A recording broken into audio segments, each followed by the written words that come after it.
বিসমিল্লাহির রহমানির রহিম। প্রিয় সিনিয়র নেতৃবৃন্দ, সহযোদ্ধা এবং সংগ্রামী সাহসী ভাই ও বোনেরা, বগুড়া জেলা বিএনপি ও এর অঙ্গ ও সকল সহযোগী সংগঠনের সকল স্তরের নেতাকর্মী এবং সম্মানিত দর্শক শ্রোতাবৃন্দ, আসসালামু আলাইকুম ওয়া রাহমাতুল্লাহি ওয়া বারাকাতুহু। আশা করছি মহান রাব্বুল আলামিনের রহমতে আপনারা প্রত্যেকেই ভালো আছেন, সুস্থ আছেন। বাংলাদেশ জাতীয়তাবাদী যুব দল বগুড়া জেলা শাখার সাবেক নেতৃবৃন্দের পক্ষে আজ আমি বাংলাদেশ জাতীয়তাবাদী দল বিএনপির বগুড়া জেলা শাখার এক সময়ের অত্যন্ত পরিচিত, প্রিয় ও সাহসী মুখ, দলের দুর্দিনের পরীক্ষিত কাণ্ডারি এবং বর্তমানে বহিষ্কৃত হলেও তৃণমূলের হৃদয়ে অমলিনভাবে বেঁচে থাকা নেতা শিপার আল বখতিয়ারকে নিয়ে সংক্ষিপ্ত কিছু কথা বলতে আপনাদের সামনে হাজির হয়েছি। প্রিয় নেতৃবৃন্দ, রাজনীতি শুধু পদপদবি বা সাংগঠনিক সিদ্ধান্তের নামই নয়। রাজনীতি হলো মানুষের ভালোবাসা, ত্যাগ, বিশ্বাস এবং পরীক্ষিত নেতৃত্বের ইতিহাস। সেই ইতিহাসের পাতায় বগুড়া জেলা বিএনপির সঙ্গে যে কয়েকটি নাম গভীরভাবে জড়িয়ে আছে, শিপার আল বখতিয়ার নিঃসন্দেহে তার একটি। আমরা সবাই জানি, বিএনপির জন্য সবচেয়ে কঠিন সময়গুলোতে, যখন রাজনীতি ছিল ঝুঁকিপূর্ণ, যখন মামলা, হামলা, নির্যাতন ছিল নিত্যদিনের সঙ্গী, তখন অনেকেই নীরব ছিলেন, অনেকেই পিছুও হটেছেন। কিন্তু শিপার আল বখতিয়ার তখনও মাঠে ছিলেন রাজপথে নেতাকর্মীদের পাশে, প্রিয় সংগঠনকে আঁকড়ে ধরে। তিনি কোনো বিলাসী রাজনীতিবিদ ছিলেন না, তিনি ছিলেন তৃণমূল থেকে উঠে আসা একজন কর্মী বান্ধব নেতা। তিনি জানতেন কিভাবে একজন সাধারণ কর্মীর কাঁধে হাত রেখে তাকে সাহস জোগাতে হয়।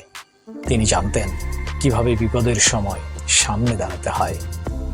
প্রিয় অডিয়েন্স, আজ বাস্তবতা হলো শিপার আল বখতিয়ার বর্তমানে লিখিতভাবে বহিষ্কৃত। কিন্তু আমরা সবাই জানি, বহিষ্কার মানেই ইতিহাস মুছে যাওয়া নয়। কাগজের সিদ্ধান্ত দিয়ে মানুষের ভালোবাসা মুছে ফেলা যায় না। রাজনীতির মাঠে যে নেতা ত্যাগ দিয়ে নিজেকে প্রতিষ্ঠা করেছেন, তিনি কখনোই হঠাৎ করে অপ্রাসঙ্গিক হয়ে যাবেন না।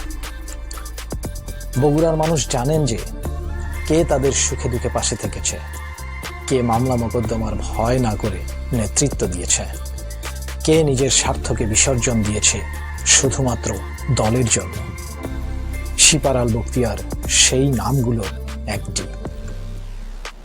আমরা একটা কথা বিশ্বাস করি যে দল সবার ঊর্ধ্বে। সুশৃঙ্খলতা যে কোনো রাজনৈতিক দলের একটি অন্যতম শক্তি। কিন্তু একই সঙ্গে এটাও সত্য যে দলের শক্তি আসে ত্যাগী, পরীক্ষিত এবং জনপ্রিয় নেতাদের সম্মান ও মূল্যায়নের মধ্য দিয়ে। ইতিহাস সাক্ষ্য দেয় যে বিএনপি কখনোই ত্যাগীদের অবদান অস্বীকার করেনি। আজ আমরা কারো বিরুদ্ধে কথা বলতে আসিনি। আমরা বিভাজন চাই না, সংঘাত চাই না। আমরা চাই ন্যায়সঙ্গত মূল্যায়ন। আমরা চাই ত্যাগের স্বীকৃতি। আমরা চাই দলের বৃহত্তর স্বার্থে ঐক্য। শিপার আল বখতিয়ারের রাজনীতি ছিল স্পষ্ট। তিনি দলীয় আদর্শে বিশ্বাসী ছিলেন শহীদ জিয়ার আদর্শে। দেশনেত্রী বেগম খালেদা জিয়ার নেতৃত্বে আস্থাশীল ছিলেন এবং তারুণ্যের অহংকার আগামী রাষ্ট্রনায়ক জনাব তারেক রহমান ঘোষিত রাষ্ট্র কাঠামো সংস্কারের রাজনীতির প্রতি শ্রদ্ধাশীল ছিলেন। তিনি কখনোই বিএনপির বাহিরে নিজের পরিচয় খোঁজেননি। তিনি কখনোই দলের বিরুদ্ধে অবস্থান নেননি। অনেকের দৃষ্টিতে হয়তো তিনি কোনো ভুল করে থাকতে পারেন, কারণ মানুষ মাত্রই ভুল করে। কিন্তু তার ত্যাগ, তার সংগ্রাম, তার জনপ্রিয়তা, এসব কিছুই অস্বীকার করার কোনো সুযোগ নেই। সংগ্রামী প্রিয় ভাই ও বোনেরা, বিএনপির রাজনীতি ঐক্যের রাজনীতি। সংকটে ঐক্যই আমাদের সবচেয়ে বড় শক্তি। দেশের গণতন্ত্র যখন চরমভাবে বিপন্ন ছিল, তখন সেই নির্বাসিত প্রায় গণতন্ত্রকে ফিরিয়ে আনতে শিপারের ভূমিকা ছিল অন্যতম। আগামী জাতীয় সংসদ নির্বাচনকে ঘিরে একটি রাজনৈতিক দল সাধারণ ভোটার ও মানুষের মাঝে বিভ্রান্তি ছড়ানোর অপচেষ্টায় লিপ্ত হয়েছে। সর্বশেষ একটি বিশ্ববিদ্যালয়ের ছাত্র সংসদ নির্বাচনে তাদের নির্বাচনী কারচুপির বিষয়গুলি সম্পর্কে সকলেই কম বেশি অবগত আছেন। জাতীয় সংসদ নির্বাচনেও তারা দেশের বিভিন্ন ভোট কেন্দ্রে তারই পুনরাবৃত্তি করার ষড়যন্ত্রে লিপ্ত হয়েছেন। আন্তর্জাতিক অপরাধ ট্রাইব্যুনালে বাংলাদেশ আওয়ামী লীগ ও তার নেতাদের বিচার কার্য সম্পন্ন না হওয়া পর্যন্ত দলটির যাবতীয় কার্যক্রম নিষিদ্ধ করার সিদ্ধান্তের সুযোগকে কাজে লাগিয়ে ষড়যন্ত্রকারী এই দলটি পূর্বের অপফর্মুলাগুলোকেই আবারও বাস্তবায়নের অপেক্ষায় অপেক্ষমান। সুতরাং এই সময়ে আমাদের দরকার সব পরীক্ষিত সৈনিককে এক কাতারে রাখা।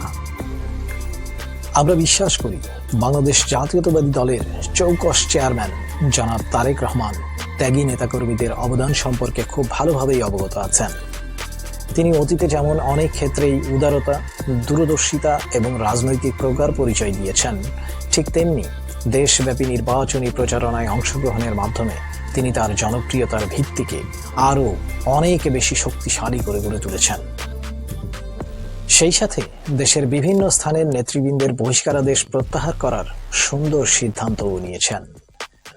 আমরা বিশ্বাস করি শিপার আল বখতিয়ারের বিষয়েও ন্যায় বিচার ও বাস্তবতার আলোকে খুব শীঘ্রই একটা গ্রহণযোগ্য সমাধান আমরা দেখতে পারবো ইনশাআল্লাহ।